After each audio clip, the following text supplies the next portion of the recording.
Il est peu probable que tu aies pu louper le nom de Taïwan dans l'actualité, et si cela a pu t'échapper, ce n'est pas grave. Dis-toi que l'appareil sur lequel tu regardes cette vidéo existe grâce au génie de cette île. C'est un sujet bouillant et complexe. Alors installe-toi confortablement parce que je vais t'expliquer simplement tout ce qu'il y a à savoir sur un sujet qui est on ne peut plus complexe. Alors commençons par le commencement.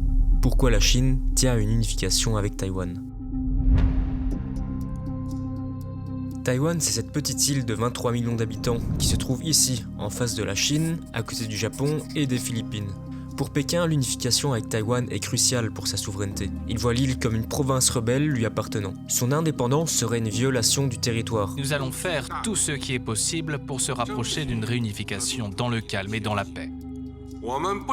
Mais nous ne pouvons pas promettre de renoncer à l'usage de la force. Nous nous réservons le droit de recourir à tous les moyens nécessaires. Xi Jinping est convaincu de la nécessité d'une réunification inévitable entre la Chine et Taïwan. Il insiste sur le fait que cette question ne doit pas être léguée aux générations futures. Il emploie délibérément le terme réunification, suggérant faussement une appartenance historique à Taïwan à la Chine. Mais comme nous l'avons vu dans la précédente vidéo, l'île n'a jamais été sous l'administration de la Chine populaire, et donc il faudrait utiliser le terme unification. Mais la justification officielle de la Chine masque une réalité bien plus complexe. Nous touchons ici à un véritable enjeu. Taïwan, avec sa démocratie dynamique, son gouvernement indépendant, son économie prospère, sa monnaie unique et ses forces armées, incarne tout ce qu'un pays libre et souverain représente. Et tout ça à seulement 180 km des côtes chinoises. Cette existence même représente une menace pour le Parti communiste chinois, car le PCC, ancré dans ses principes marxistes-léninistes, aspire à un contrôle total sur sa société et son pays afin de pouvoir devenir une superpuissance hégémonique. Le véritable problème pour Pékin est que Taïwan offre un modèle alternatif de succès, démontrant à la population chinoise qu'une démocratie florissante et un mode de vie prospère sont possibles juste de l'autre côté du détroit. Cela démonte complètement le mythe propagé par le régime selon lequel seul un pouvoir autoritaire peut assurer le bien-être de la société chinoise. Une société chinoise qui traverse beaucoup de turbulences, comme le montre la crise du Covid, la répression des Ouïghours, les manifestations et autres. Tout ça semble bien loin de la prospérité vantée par Xi Jinping.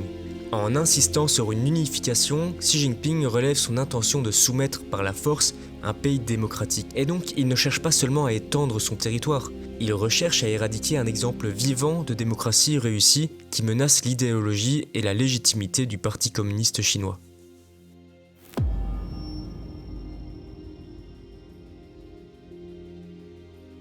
On plonge dans un monde minuscule mais gigantesque par son impact, les semi-conducteurs. Il s'agit ici de la spécialité de Taïwan. Regardez autour de vous, repérez tout ce qui contient de l'électronique, et bien cela contient des semi-conducteurs qui sont en fait le cerveau de vos machines. De votre brosse à dents électrique jusqu'aux outils militaires les plus avancés, les semi-conducteurs sont partout.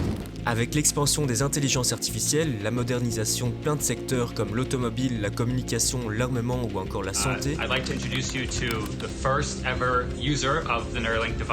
les puces sont devenues le nouvel or noir et la rapidité des progrès est vertigineuse. Celui qui pourra proposer des microprocesseurs toujours plus performants pèsera énormément dans l'écosystème mondial. Et l'île en est leaduse mondiale. En effet, juste avec TSMC pour Taiwan Semiconductor Manufacturing Company, l'île détient près de 63% du marché de la fonderie mondiale et produit 92% des puces les plus avancées. La Chine, les États-Unis et l'Europe sont loin derrière et sont donc obligés d'importer la grande majorité des puces qu'ils utilisent. Of all of the companies you know in the world, this is the only company that currently has something they make in our possession right now. There are no others. So there's basically Air and TSMC. L'île joue donc un rôle central dans cette industrie où les relations entre chaque maillon de la chaîne de production sont fortes. Cette industrie exige des investissements massifs, une gouvernance habile et une expertise hyper rigoureuse et minutieuse. En 2016, Xi Jinping admettra durant une session d'études du Parti communiste « Notre dépendance à l'égard de la technologie de base est le plus grand problème caché pour nous. Par conséquent, notre mission est de maîtriser la technologie de base de l'Internet. Une forte dépendance à l'égard des technologies de base importées revient à construire notre maison sur les murs de quelqu'un d'autre. Quelle que soit sa taille et sa beauté, elle ne tiendra pas debout en cas de tempête. Mais rattraper le retard technologique que la Chine a accumulé durant le XXe siècle et acquérir le savoir-faire taïwanais est impossible, à défaut d'avoir essayé. Ce qu'il faut bien comprendre, c'est que cette industrie est probablement une des plus complexes sur Terre et qu'il ne s'agit pas juste de construire des usines, puis de construire des puces. Par exemple, TSMC a ouvert en 2023 un centre de recherche et développement d'une taille équivalente à 42 terrains de foot qui doit accueillir 7000 ingénieurs. Reprendre Taïwan par la force s'avérerait contre-productif pour la Chine, car cela risquerait de faire fuir les ingénieurs taïwanais qui sont essentiels. Mais la Chine risquerait aussi de détruire les infrastructures dont elle a besoin. En 2022, suite à la visite de Nancy Pelosi à Taïwan et aux réactions disproportionnées de la Chine, Mark Liu, le président de TSMC, s'est exprimé avertissant la Chine contre toute tentative de coercition. Nobody can control TSMC by force. If you take a military force or invasion, you will render TSMC factory non-operable because this is such a sophisticated manufacturing facilities. It depends on the real-time connection with outside world. So, if you take it over by force, you can no longer make it operable. Quelques mois plus tard, il a accentué la pression sur la Chine et les États-Unis, soulignant l'importance stratégique de TSMC. Si la Chine et les États-Unis pensent qu'ils ne peuvent se passer de TSMC et de nos puces, ils devraient réfléchir soigneusement avant de prendre toute décision. L'industrie des semi-conducteurs pourrait jouer un rôle clé dans la stabilisation des tensions entre les grandes puissances.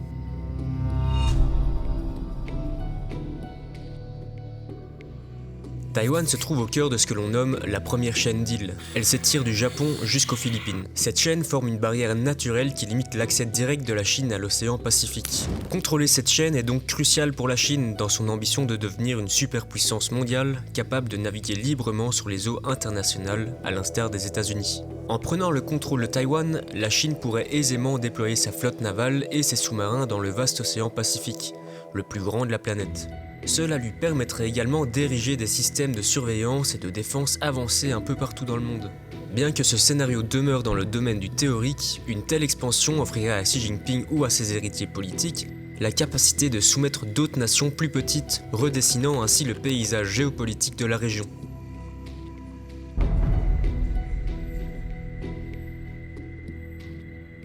En prenant le contrôle de l'archipel, la Chine contrôlerait le détroit de Taïwan. La Chine pourrait donc contrôler le trafic qui passe par ce détroit, ce qui n'est pas anodin quand près de la moitié des 5400 porte-conteneurs du monde ont traversé le détroit de Taïwan en 2022. Mais aussi quand on sait que la région Asie-Pacifique génère 60% du PIB mondial. Donc si le Parti communiste chinois contrôle cette zone, les pays qui passent par là pour leur commerce, c'est-à-dire à peu près tout le monde, seront entre guillemets à la merci de la Chine. Autrement dit, si vous venez contrarier le Parti communiste chinois, vous le payerez via des taxes sur vos navires civils. La crise du détroit de Taïwan est complexe et est également directement liée à la problématique des semi-conducteurs. Le secrétaire d'État américain Anthony Blinken a rappelé à Davos l'importance des échanges commerciaux transitant par le détroit de Taïwan. Il prévient que s'il venait à être perturbé, cela toucherait toute la planète. You know this. 50% of the world's commerce every single day goes through that strait. The semiconductors made on Taiwan are powering the world in every conceivable way.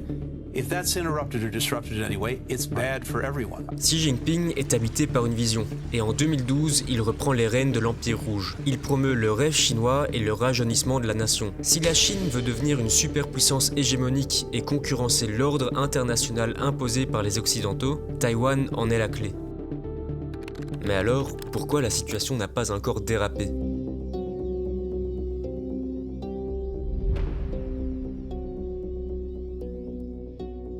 Parlons simplement de cette situation entre les États-Unis, Taïwan et la Chine. Imaginez ça un peu comme un jeu d'équilibre où chacun essaie de ne pas faire tomber les pièces. C'est un peu comme une relation triangulaire. La Chine considère Taïwan comme une partie cruciale de son territoire, une question d'honneur. Elle accepte le statu quo tant que Taïwan ne se déclare pas ouvertement indépendante et que les États-Unis ne la reconnaissent pas comme telle. Les États-Unis, tout en soutenant officiellement le principe d'une seule Chine, fournissent un soutien militaire à Taïwan et se disent prêts à défendre l'île. Ils entretiennent également des relations diplomatiques officieuses, mais ils évitent de soutenir une déclaration d'indépendance pour ne pas aggraver les tensions. When it comes to Taiwan itself and when it comes to cross-strait relations, we've been focused on one thing and one thing intensely with many other countries around the world. Peace, stability, no change to the status quo, the peaceful resolution of any differences. Taïwan, de son côté, se comporte comme un pays indépendant. Ils ont leur propre gouvernement, leur économie se porte bien, mais ils ne vont pas jusqu'à déclarer officiellement leur indépendance, pour ne pas provoquer la Chine. Pour Tsai Ing-wen, l'ancienne présidente de Taïwan, le statu quo n'était pas à remettre en question, et déclarer l'indépendance de l'île n'a aucun intérêt, car tout y est déjà indépendant mis à part le nom, la République de Chine. Je rappelle que dans cette vidéo, on va au plus simple, mais tous les points que j'ai évoqués méritent d'être creusés. D'ailleurs, si cette vidéo vous plaît, n'hésitez pas à mettre un like, à vous abonner ou à mettre un commentaire, ça me ferait vraiment super plaisir. Le maintien de ce statu quo est une raison clé pour laquelle la Chine n'a pas tenté de reprendre Taïwan par la force. Mais ce n'est pas la seule raison.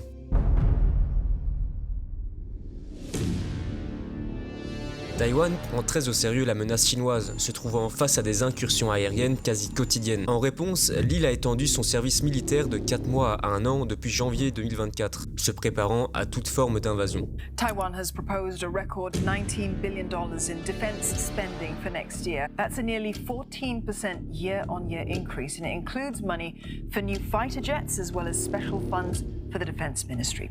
Malgré la puissance militaire de la Chine, une attaque contre Taïwan rencontrerait une forte résistance. Car face à la supériorité numérique et matérielle de la Chine, Taïwan adopte une stratégie défensive inspirée du porc-épic. En investissant massivement dans les armes légères et en dispersant ses forces et équipements, l'île se transforme en un adversaire hérissé d'épines, dont les équipements légers, plus mobiles et discrets se font difficiles à détruire par l'armée chinoise. Elle est prête à infliger de graves dommages à tout envahisseur. Taïwan pourrait également être soutenu par les États-Unis, liés à Taïwan par des engagements sécuritaires et des intérêts économiques et géopolitiques. De plus, la Chine, malgré sa puissance, manque théoriquement d'expérience militaire, contrairement à son rival américain. Le défi technique est également de taille, avec le détroit de 180 km séparant Taïwan de la Chine et la topographie montagneuse de l'île, rendant une invasion bien plus difficile que le franchissement d'une frontière comme l'a fait la Russie en 2022. Une offensive contre Taïwan serait non seulement un défi militaire, mais aussi un pari risqué, avec des pertes humaines énormes pour les deux camps.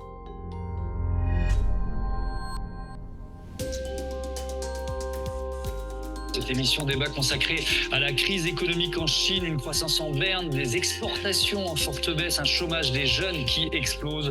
De nombreux indicateurs sont dans le rouge. Le point de départ de cette crise, c'est l'immobilier. 2 ans après la chute du promoteur local Evergrande, un autre géant du secteur s'appelle Country Garden. La Chine, qui connaît des difficultés économiques actuellement, notamment à cause de sa politique zéro Covid, mais aussi due au durcissement idéologique de Xi Jinping, n'a pas forcément intérêt à perturber aussi fortement l'économie mondiale en attaquant Taïwan. Car en plus de perturber la chaîne d'approvisionnement des semi-conducteurs qui sont omniprésents dans nos vies et dans l'économie, la Chine prendrait des sanctions économiques pharaoniques de tout un tas de pays, et sachant que le PIB du pays est principalement dû à ses exportations, ça serait dramatique pour la Chine. Il est estimé que la Chine connaîtrait une chute historique de son PIB si elle décidait d'envahir Taïwan, et qu'elle entraînerait avec elle le reste du monde, car le PIB mondial se verrait lui chuter d'une dizaine de %. Taïwan, qui compte la Chine comme son principal partenaire commercial, subirait aussi une répercussion économique plus que conséquente. En plus de l'instabilité économique que cela entraînerait, cela pourrait provoquer énormément de critiques en Chine et créer des instabilités sociales non négligeables dans ce pays de 1,4 milliard d'habitants qui connaît déjà des problèmes de chômage, d'inégalité et plus généralement du respect de l'état de droit.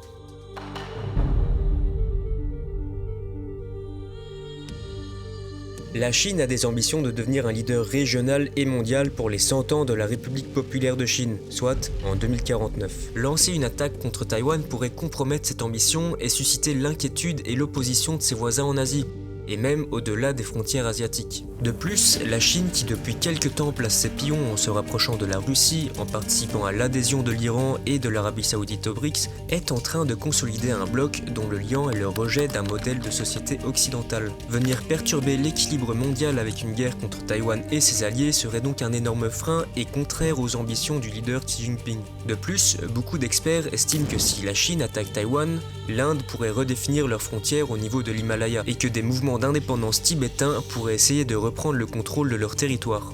Comme nous l'avons vu, pour Xi Jinping, s'emparer de Taïwan va bien au-delà d'une simple stratégie politique. C'est une affaire d'honneur, une opportunité unique de graver son nom dans l'histoire de la Chine. La Chine s'est levée sous Mao, s'est enrichie avec Deng et cherche désormais à affirmer sa puissance sous Xi Jinping.